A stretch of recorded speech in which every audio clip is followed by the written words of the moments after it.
C'est un projet qui implique 7 sites répartis entre la France, l'Espagne et le Portugal.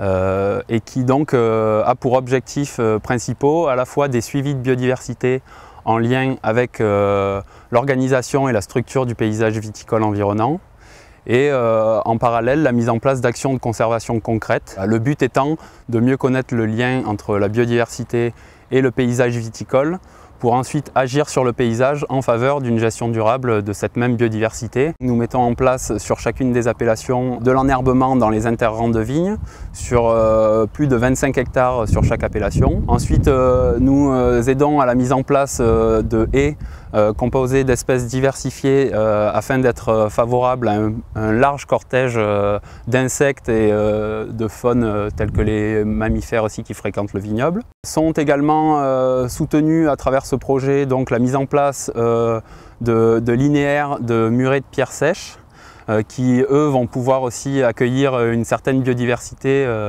en contact avec le vignoble.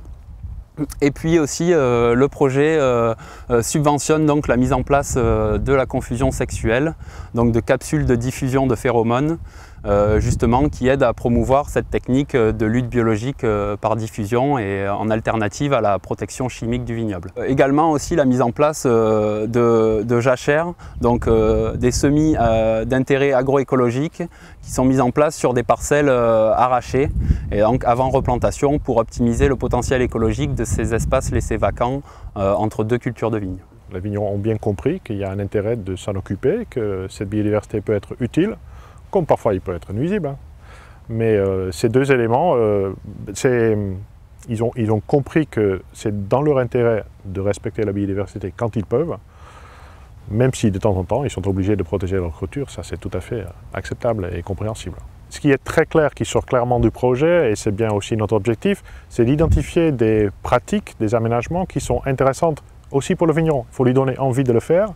Il ne faut pas lui imposer des contraintes. Ce n'est pas à lui de dépenser énormément d'argent. Donc une des clés du succès du projet, c'est justement de les motiver et de leur proposer des solutions simples. Et parfois, ça peut être très simple. Sur les enherbements viticoles, par exemple, faire des semis très compliqués et parfois très chers de fleurs, des choses comme ça, où nous avons démontré que ça ne sert pas forcément à grand-chose. On peut très bien faire les choses un peu par la nature, l'enherbement naturel, et ça marche aussi bien au niveau de la diversité que des mélanges de fleurs extrêmement chers.